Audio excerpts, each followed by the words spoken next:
Hi, I'm Paul Friedman. I'm the founder of the Marriage Foundation. I'm so glad you came by. This topic is what 3 things can I do if my wife is cold-hearted? Wow.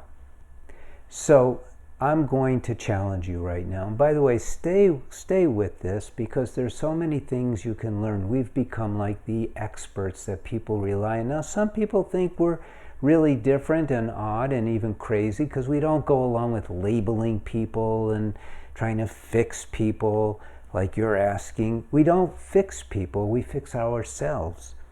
So this topic is a good one. And what I want to do is help you, take you step by step.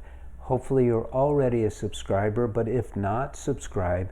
So number 1, get that idea out of your head. Your wife is not cold-hearted. What does that even mean?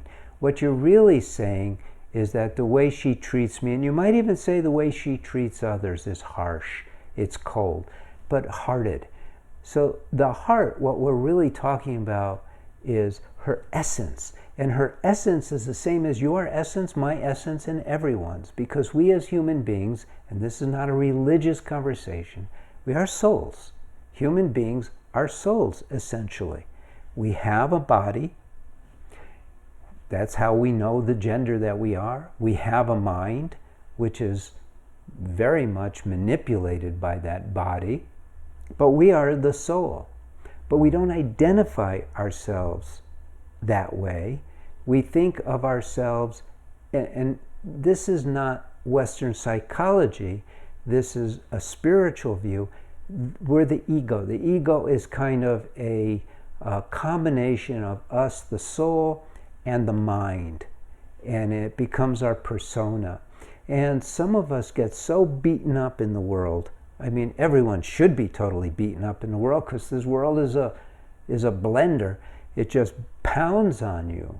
Isn't it true? I mean, so much treachery, dishonesty, deceit. It's not a good world. It's not. And so what happens is the mind builds up all of these defense mechanisms. Has to, or you'd be smushed.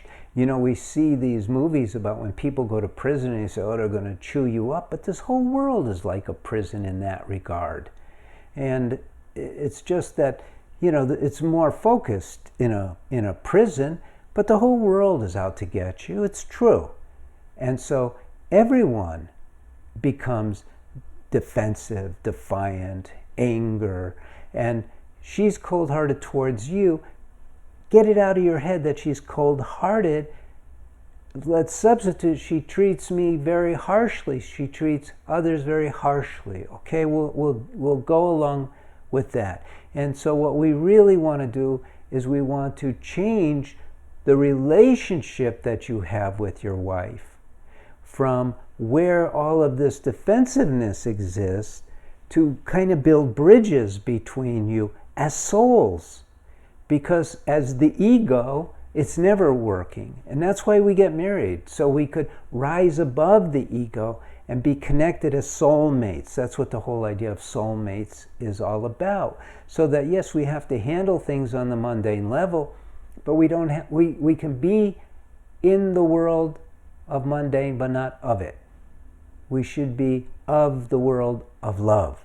So that's number 1. Get that idea out of your head. Don't condemn her. Don't label her. Recognize that she's doing the very best she can. And you're probably not contributing to her opening up her heart, which is really what you're looking for. Number 2, I know I'm working on you here, but that's who I get to work on. And you need it.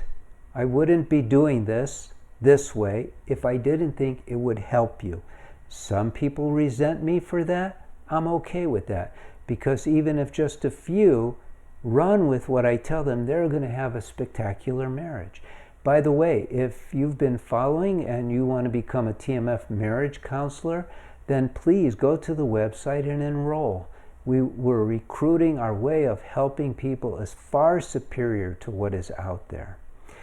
Number 2, start to watch how you think about her and how you behave with her. It's easy very easy to look at others and condemn them, criticize them, know exactly what they should be doing.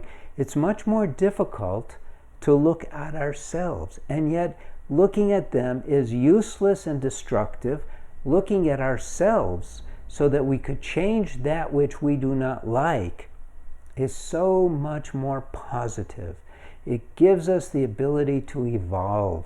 When I say evolve, as human beings, as souls, we are supposed to be living our lives happy all of the time.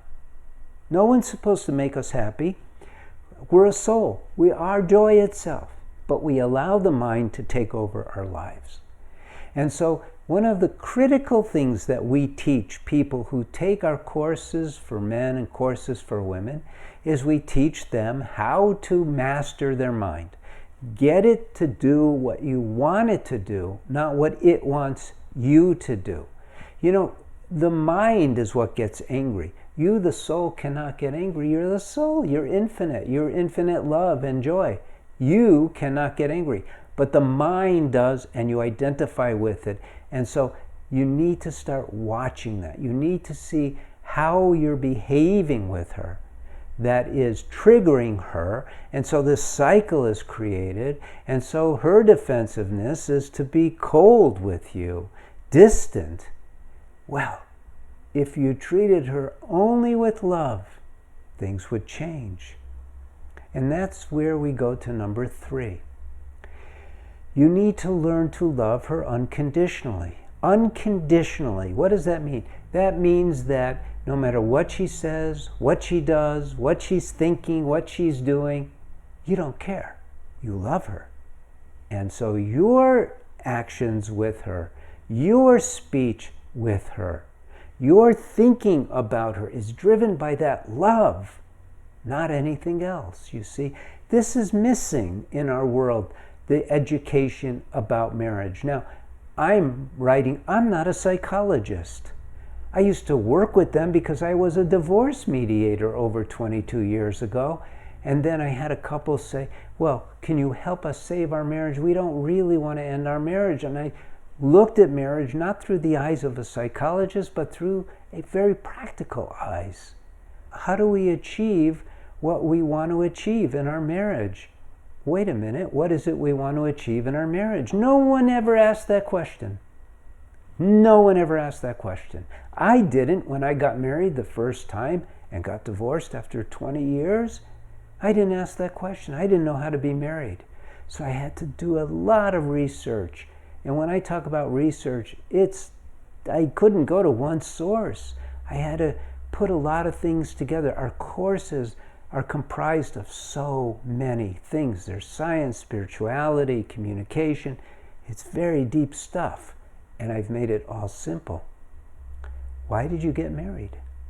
Huh? Why did you get married? Don't say, I fell in love with her. Because that's why you married her. But why get married? Because you wanted to be happier. You wanted to experience unconditional love. Good.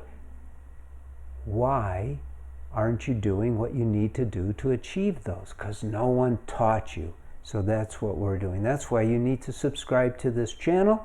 That's why you need to look into the course for men. That's why you need to keep coming back. So we're here to serve you. I'm Paul Friedman. I founded the Marriage Foundation. Please like this video. Please subscribe. But please look into our other offerings, because I think at this point you can really use it. Because you don't have to live in a marriage filled with suffering like you are now. It's no fun. You can have it all. I promise you that. God bless you. Thank you, and take care.